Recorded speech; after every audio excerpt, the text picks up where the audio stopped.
Good afternoon, everybody. Thank you very much for joining today's webinar, the I Challenge Everything Customer Testimonial video competition. My name is Simon Townsend. I am the CMO at IGEL, and with me today I've got three gentlemen with me who I'm going to introduce shortly. Most of you, hopefully, that are on the line will know that within 2019, we've been running the I Challenge Everything competition, which is a competition for our customers and our prospects to enter to the chance of winning a Porsche Taycan. And we have had somewhere in excess of 2,500 entries into that competition, and that is set to close by the end of this year. So some lucky person will be walking away with the car or the cash equivalent of that. But in addition to that, and throughout 2019, IGEL is very proud to work alongside both its customers, its partners, and the other vendors such as Citrix, VMware, Microsoft, Amazon, in producing customer case studies and, in many cases, customer testimonial videos. And this year, very similar to last, we take the very best of those customer testimonial videos and we bring them together at the end of the year and put them and give them an opportunity to win $20,000 as well. And obviously that money can be used as those organizations and individuals see fit, but it obviously gives us an opportunity to obviously get our very best customer testimonials together. More importantly, it gives you the opportunity to actually vote for those. So today's webinar is really just a very quick introduction to who our finalists are, and then we will enter the voting period. And then on the 31st of December, that voting period will end and we will obviously announce our lucky winner. Pleased to report that the finalists this year are NEOVIA, the DHILLON School of Business, and FUTURA. Very pleased to be joined by Tevon from NEOVIA and Michael from FUTURA and Joshua. Would you guys mind just saying hello and giving us a little bit of background about yourselves? Tevon, do you mind kicking off? Sure thing. Thanks, Simon. Like I said, I'm Tevon Malone, the end user computing engineer for NEOVIA Logistics. I live in Texas, so we're in Dallas. We're based in Irving, Texas, which is a suburb of Dallas. So a big football fan, you already know. Dallas Cowboys, Houston Texans, all day. So NEOVIA, we're a global leader in third-party logistics. Our corporate office, like I said, is headquartered here in Dallas. We have 100 sites spanning 5 continents. So one of the major industries that we work extensively in is the automotive sector. One just quick example I can give of our business is if you take your car to the auto dealership and a part is not available, basically what we do is the dealer will then submit an order to us. We will process that order, inbound it, scan it, outbound it, and ship it back out to the dealership. Excellent. Thank you for that. Michael, do you want to introduce yourself quickly? Hello, my name is Michael Greear, and I am an IT systems engineer at FUTURA Title and Escrow. And FUTURA Title and Escrow is basically a company that owns other title companies and escrow in the West. Western United States, we have about 70 offices in 6 states and about 600 staff. And right now I'm doing a project with IGEL endpoints. We're putting out about 500 endpoints that we're doing, some new and quite a few conversions. Excellent. Thank you, Michael. And last but not least, Joshua. Hi there, my name's Josh Lindemann. I'm with the DHILLON School of Business at the University of Lethbridge. I've been here for about 13 years. The DHILLON School of Business is a top Canadian business school offering experiential and immersive business education experience. We've got 2 campuses in Alberta, in Lethbridge and in Calgary, and we're actually based in Canada. We have got about 9,000 students and about 500 academic staff. Excellent. Okay, and so thanks for that, guys. Tevon, why don't we start with you? NEOVIA, you gave us a little bit of background there in terms of talking about what your business does, but could you start by giving us a very quick overview of your business and what that IT landscape looks like? Yeah, thanks, Simon. So like I said, NEOVIA Logistics, we're a global leader in third-party logistics. So we manage different warehouse sites across the globe. I think we have over 100 sites now, spanning 5 different continents. Like I said, we mainly deal within the automotive sector. We have some other industries that we're in as well, but it's warehouse management systems that we're deploying, also managing warehouses, and that's basically our business, the logistics business. The IT landscape, we're a big Citrix environment. When we broke away from our parent company a few years back, we had a unique opportunity to kind of start fresh on a clean slate. So we knew we wanted to go virtual. We knew that that was the best option for our vision that we had for NEOVIA. So we chose Citrix because they most closely fit that vision for us. And so we've been delivering our applications, SAP, Microsoft Office, desktops, through Citrix for some time now. So. Okay, and was that on Zen app or Zen desktop or a mixture of both? Mixture of both. Okay, good.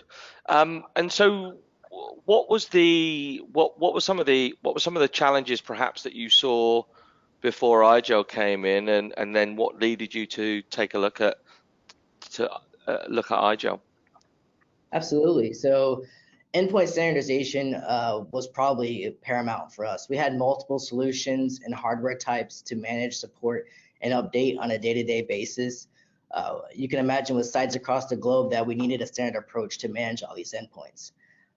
We also wanted to reduce our WAN dependency, so we needed the ability to deploy our endpoint solution on networks that were not our own. Mm-hmm. And we also something that was easy to use and manageable. We needed a solution that had a modern management UI, a short learning curve, and provided a delegated access model. This would effectively allow us to extend that endpoint management solution to our field services team and spread that workload that we were having. Interesting. Okay, so the types of endpoints that you had prior to IGEL were a mixture of both thick and thin clients? Exactly, yeah. So your traditional distributed PCs like thick clients, as well as just various manufacturers of different thin client solutions out there as well. Okay. So arguably, and we see this a lot, you spend an amount of time and money on building, managing, and deploying the Citrix environment, but then you're also having to build, manage, and update and patch the endpoint environment as well. And in many cases where you've got Windows both in the data center and out on the edge, you end up doubling up the amount of work. Exactly. Okay.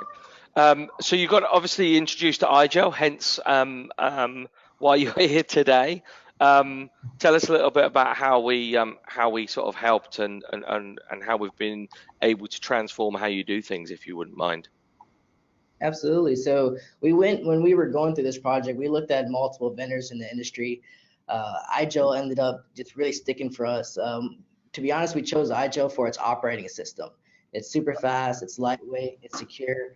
With the desktop conversion software, we were able to convert our initial IT hardware investments over to IGEL, thus saving on some costs. Like I said earlier, easy to manage. From my desk in Dallas, I can see our entire endpoint landscape from a single pane of glass. And the IGEL cloud gateway really gave us the ability to deploy that endpoint solution to clients without the presence of our corporate network. So those were probably the main features that we saw in IGEL that really helped push us to it. Okay. So if I just recap a couple of things there, because I mean IGEL has obviously been around for quite some time, probably about as long as I've been involved in end user computing, which is quite worrying. But I think if you look at IGEL and you were already familiar with IGEL, let's say 3 years ago, then you probably most people knew us for being a hardware thin client vendor. But I think what I heard you say there was, what was of of interest was the operating system and how secure it was. Then the management layer, which gave you the ability to manage all of those devices, and then this other piece of technology, the cloud gateway, the IGEL cloud gateway, which ultimately allows you to communicate over secure ports over the internet with those machines, perhaps that are not on a LAN or on a wide area network, right? Exactly. Yep. Excellent. Okay, good. Did you go with any of the hardware as well? Yeah. So we actually have the UD pockets. We also have the UD2s and UD3s, all in production today. Excellent, excellent. As well as extending the life of some of the existing hardware, whether that be thin clients and whatnot. Absolutely. I'm hard pressed to find a device that you can't install IGEL on. I'm trying. That's interesting. How do you do that conversion out of interest? Sorry, that was a question I don't think you might have been expecting, but how do you do that? How do you convert, let's say, I don't know, a Windows device over at the moment? Are you manually going up to it? Are you deploying that out via a management tool? Yeah, no, good question. So we mostly what we'll do is since most of our sites have pretty low bandwidth, we'll go out there with a USB, which like a traditional migration of the thin client. But we also, for the sites that do have a larger bandwidth, we have SCCM that's actually pushing out the firmware update for those devices and converting them over. Nice. Nice. Okay. And just from a business point of view and an employee end user point of view, how's that whole project gone? Are you still in the middle of rolling things out? Are you done? Is everybody happy? Whereabouts are you up to? Yeah, we're probably about in the middle of it. We're actively rolling it out. We're always trying to find ways to implement it where we can. There's always some new piece of our business that we can, install IGEL to and make it better. I think our end users are ultimately a lot happier with the solution. Like I said, it's a lot faster. It's easy to use. We can make it look more like a Windows machine if we want to. It's highly customizable. We really don't get very many incidents or tickets on it. It's hardly ever down. So I think our overall outlook on the product has been great, and the business has really accepted it as our standard solution going forward. Nice, that's great. Well, Tevon, thank you for that. I will come back to you towards the end, but thank you very much for giving us that bit of background. Michael, can we move over to you? Tell us a little bit about FUTURA and what you guys are up to. Primarily through the AmeriTitle and Alliance Title brands, we provide title insurance and cover residential, commercial, all types of properties. In our escrow services, we cover the whole purchasing process from start to finish. Like I said, we're in multiple states out west. We have about 600 staff. We have about 70 offices. And we also had some issues. We looked at quite a few, really almost every brand most people would think of. We looked at thin clients, and we had an existing thin client solution, but we had multiple issues. One of our biggest problems was, as was said earlier, was providing updates in low bandwidth areas and rural areas, this sort of thing. We just had trouble getting those firmware updates out. And then the USB redirection, we had a lot of problems with that with certain units. And we seem to trade these problems like one set for another as we switch between different devices. But it was firmware updates, USB redirection, monitor presentation, which is really important in our industry, as our people for multi-layered mapping or for documents are going to use different monitor orientations, and they're going to use multiple monitors. So we needed a thin client solution that would support that. We had to be able to customize it because there's things unique to our industry that we need to be able to deliver that aren't necessarily baked into most of the operating systems with endpoints. And then we needed a full featured management that actually worked, and that's where we really found IGEL. Yeah. It's interesting, isn't it? As you sort of listen to as you're talking there, in one case, moving to virtual desktops and a VDI type of solution is highly suited to yourselves because you've got all of these distributed sites, right? So you think, well, the last thing you want is PCs and local print servers and file servers at all of these locations.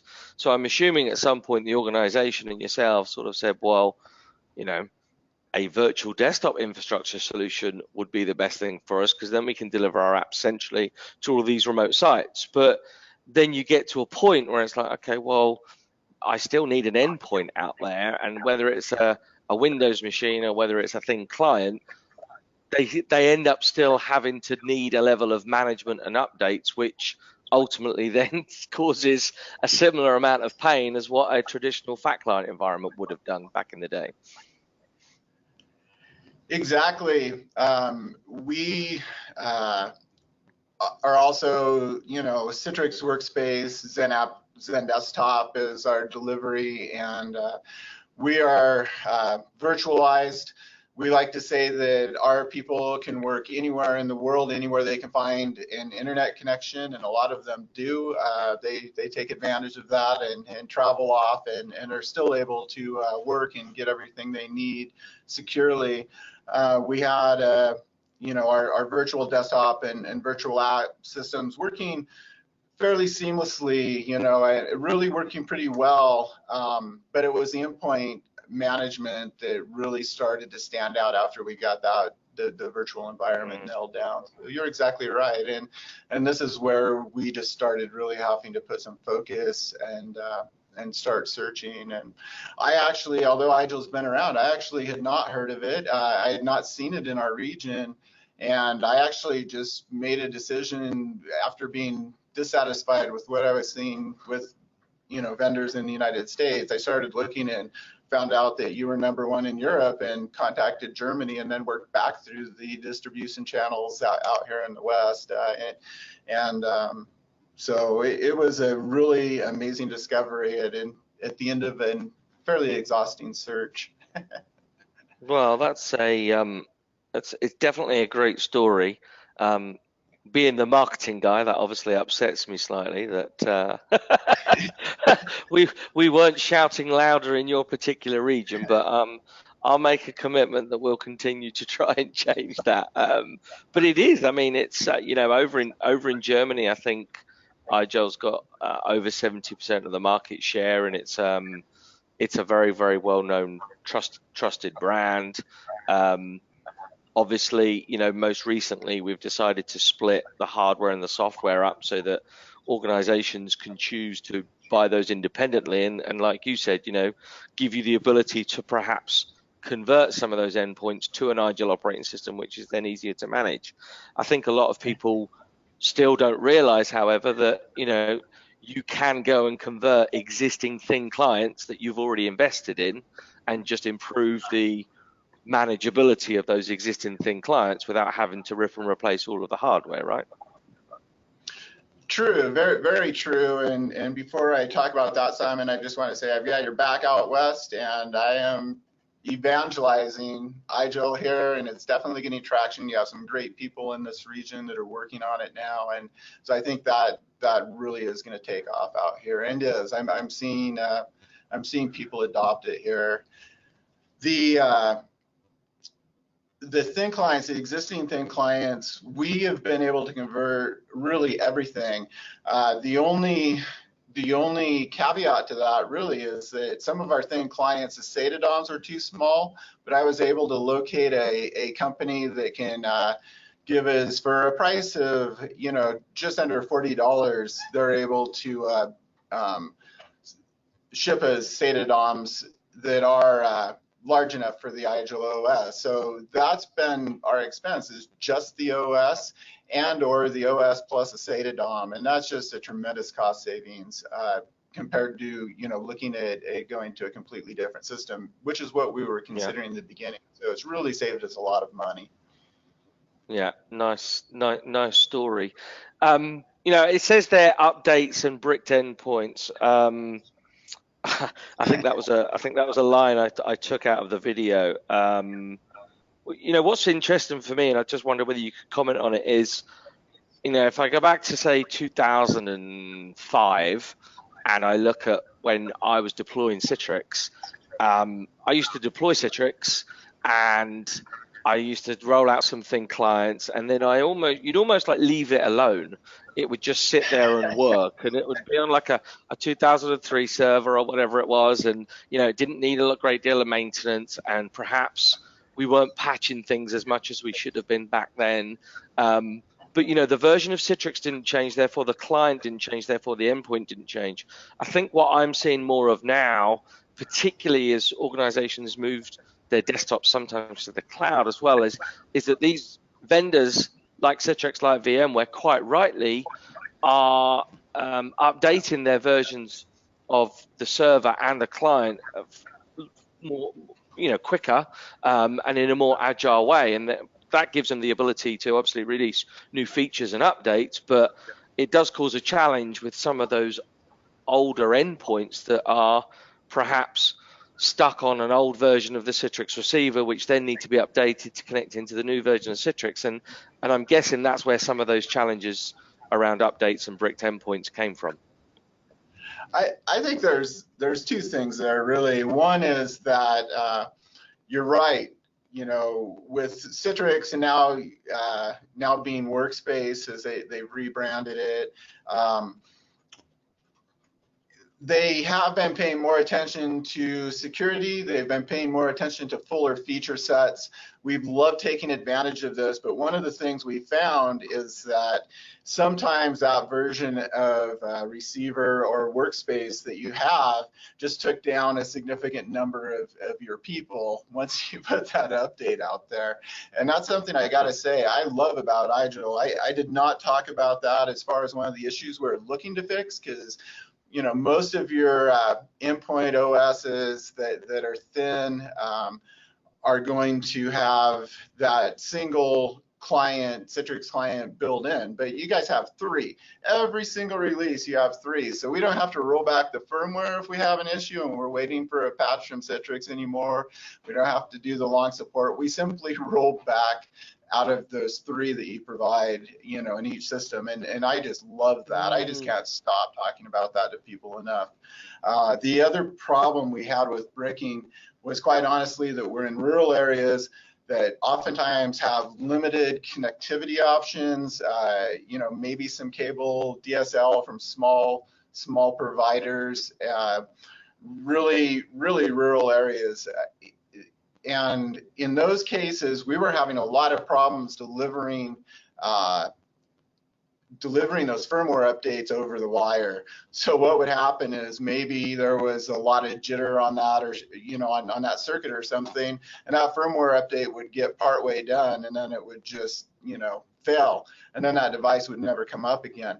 So with your system, there's 2 really amazing things. One, I just think this makes so much sense. I don't understand why everyone's not doing it, but you actually download the entire firmware update to the device, and then you check and make sure that it's there, that it's got everything it needs, and then it reboots and comes up with a full version. If for some reason that connection's broken, it says no, we're not going to do that. We're going to wait till we get a good update, and that's brilliant. And the other thing is, you've got the system where I can download with my limited bandwidth to just one machine on the network from the WAN, from out on the internet, and then after that one is loaded up, all the other clients can load locally on the LAN from there, and that happens almost instantly. It might take hours, literally, in some of our places to get that first one updated, but as soon as it does, every other client out there, every single IGEL device out there updates just quickly right on the LAN, and I love those features. That's great. That is really, really good to hear, and thank you for going into some detail on both of those points. I think I always say, sometimes the devil is in the detail, and sometimes it's very difficult to try and get some of those important technologies and features over to people.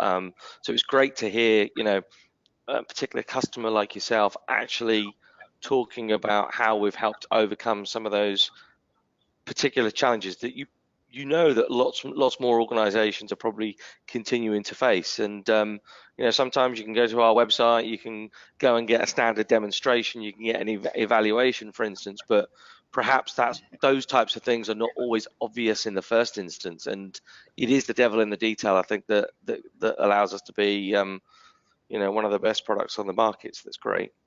Thank you, Michael. Appreciate that. Thank you. Joshua, are you there? I am here. Excellent. The Dillon School, and tell us a little bit about what the IT environment looks like there then. Well, as I said, we just managed just the Dillon School of Business.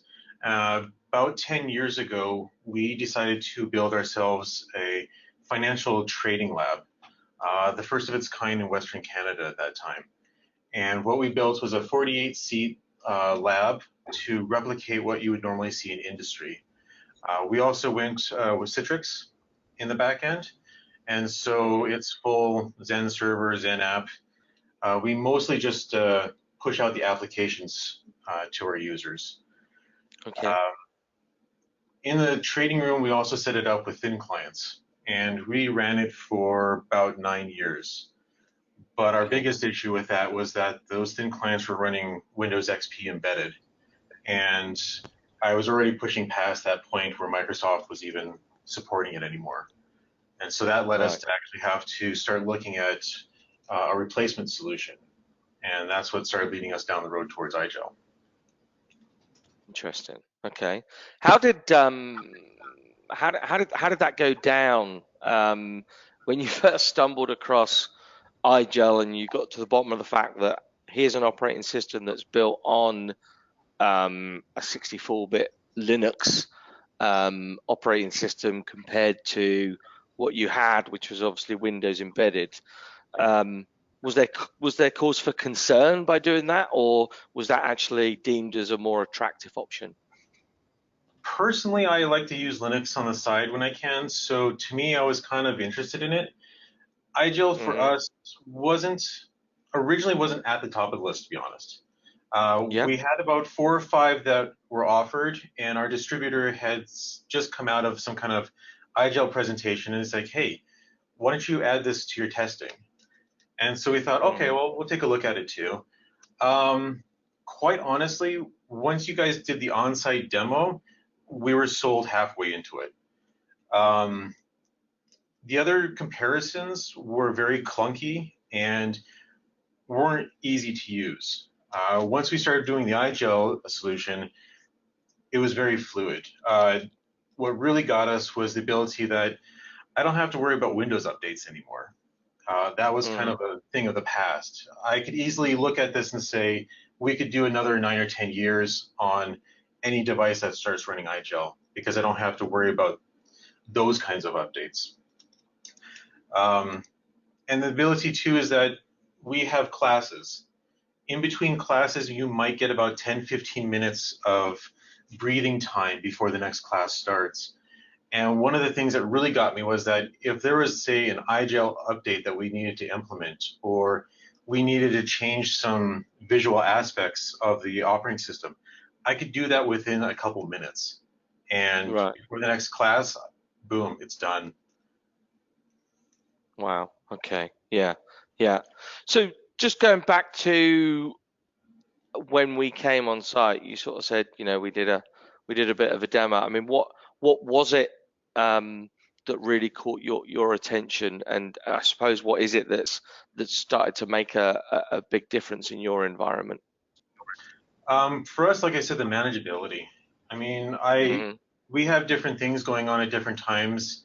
That trading room is used as for tours as well as for classes, and I can easily convert the room from a teaching environment to a demo environment, like I said, really instantly.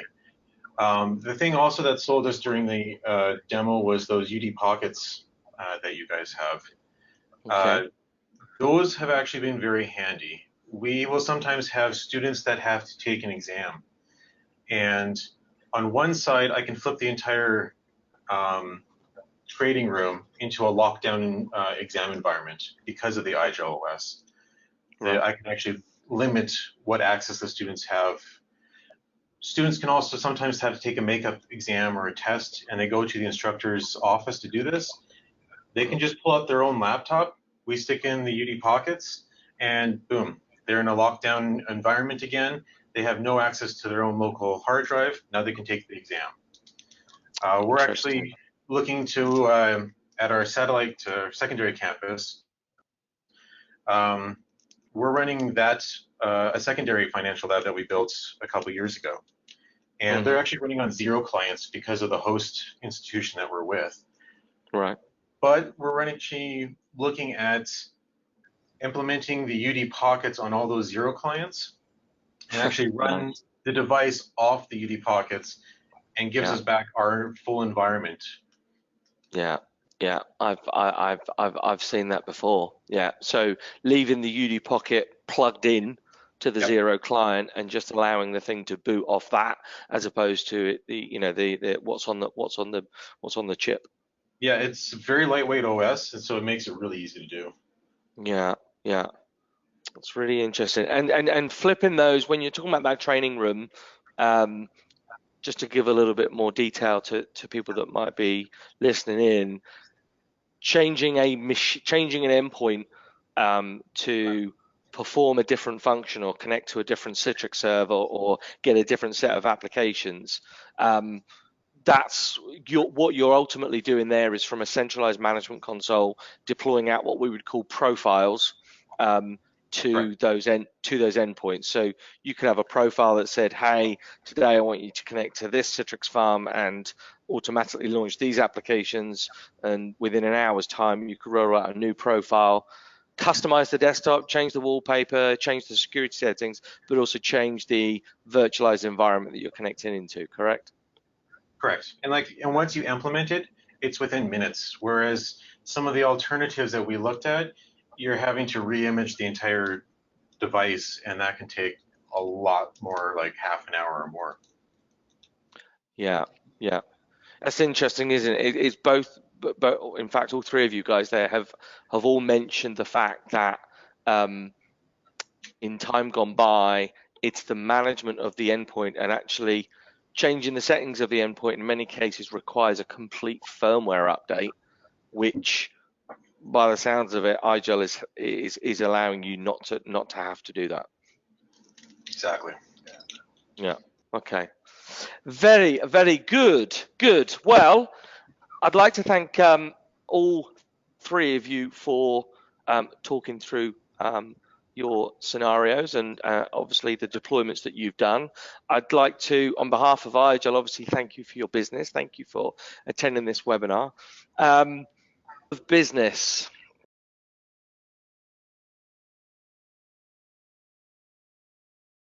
With that, it's probably worthwhile me talking about how we can actually, or how folks that are listening to this webinar can actually start to vote. What happens as of today? The website goes live. It's www.ichallengeeverything.com. You can go there. You can actually listen to each one of the attendees that were on this webinar. You can listen to their story, watch the videos, learn more about some of the challenges that they faced and how IGEL helped. And then most importantly, you can obviously choose to vote for your favorite story. And very simply, the person and organization with the largest number of votes will get drawn as the winner on the 31st. The other thing that is probably worth mentioning on this webinar is our up and coming Disrupt End User Computing Conference. This is an IGEL sponsored event historically, but actually this year, whilst we are hosting it, it's actually sponsored by Microsoft, Citrix, VMware, and many other players in the end user computing, VDI, desktop as a service type of market. Amazon will be there, Nutanix will be there, Liquidware, Lakeside Software, a whole raft of organizations and vendors that sort of sit in the ecosystem around end user computing. There is actually an opportunity to register for a 4-hour masterclass on Windows Virtual Desktop. There are over 30 independent breakout sessions from community experts and the sponsors that are there. And this year, in the States, that is actually running on the 27th of January in Nashville. And then a week later, on February the 5th and the 6th in Munich in EMEA. You can obviously see there's a whole wealth of speakers that attend and a whole wealth of sponsors. But if you'd like to know more, you can go to www.disrupteuc.com.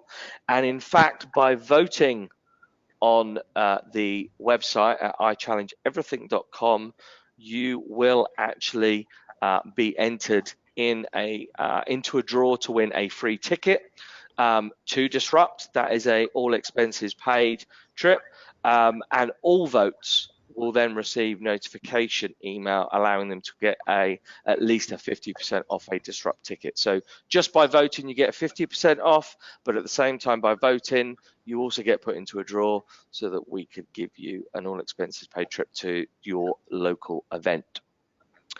So with that, I would obviously like to thank the gentleman for joining me this afternoon. Any closing comments from any of you? Tevon, anything from you? Oh, hey, well, thanks for having me again, Simon. I would just want to say, like, for anyone that's thinking about IGEL, I think you guys should really give them a shot.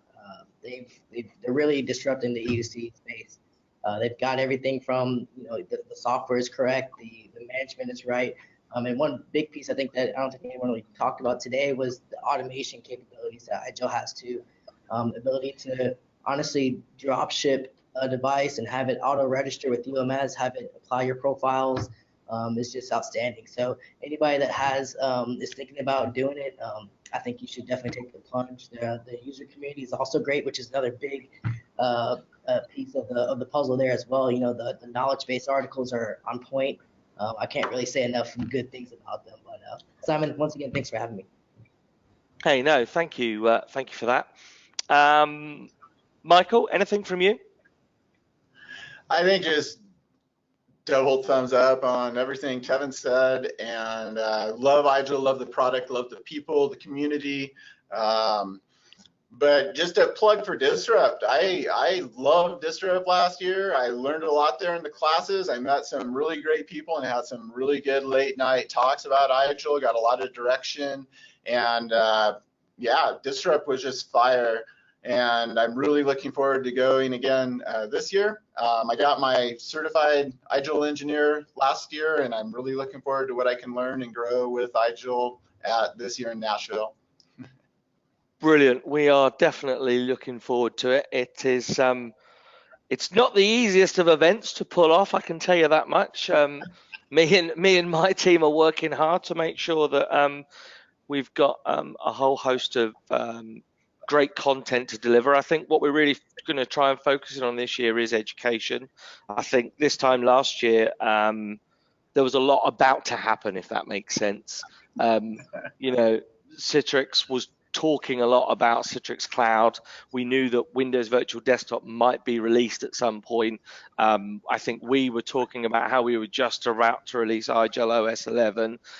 I think as you look at it now, all of that has happened. 2019 has been a fairly manic year, and we're really trying to allow people to attend this year to gain some real insights and education on some of those technologies. So thank you for coming last year, and I'm so pleased that you're coming back. Plus, I've just booked the band as well, so I can assure you that the band is going to be very good. Joshua, what about yourself? Any closing comments? I just wanted to say thanks for this opportunity. I just also want to kind of echo a lot of the comments that Tevon and Michael have been saying, is that the support's been really great. If you have any problems with the device, their support has been phenomenal. And also to kind of, I think, reiterate and point out too, is that IGEL is very configurable. If you haven't had a chance to look at it, definitely take a look, because there's a whole lot of functionality to this thing compared to some of the other options that are out there. Yeah, excellent. Joshua, thank you very much. All three of you, thanks very much for joining this call. Good luck in the draw, and I look forward to all of you, seeing all of you in the new year. Happy holidays to you and everyone on the webinar. And if you've got any questions or you want to get in contact with me, you can always tweet me at Simon_Townsend, or it's just last name at igel.com. Thank you very much, gentlemen. Greatly appreciate your time. Thank you for taking part in the videos and this webinar.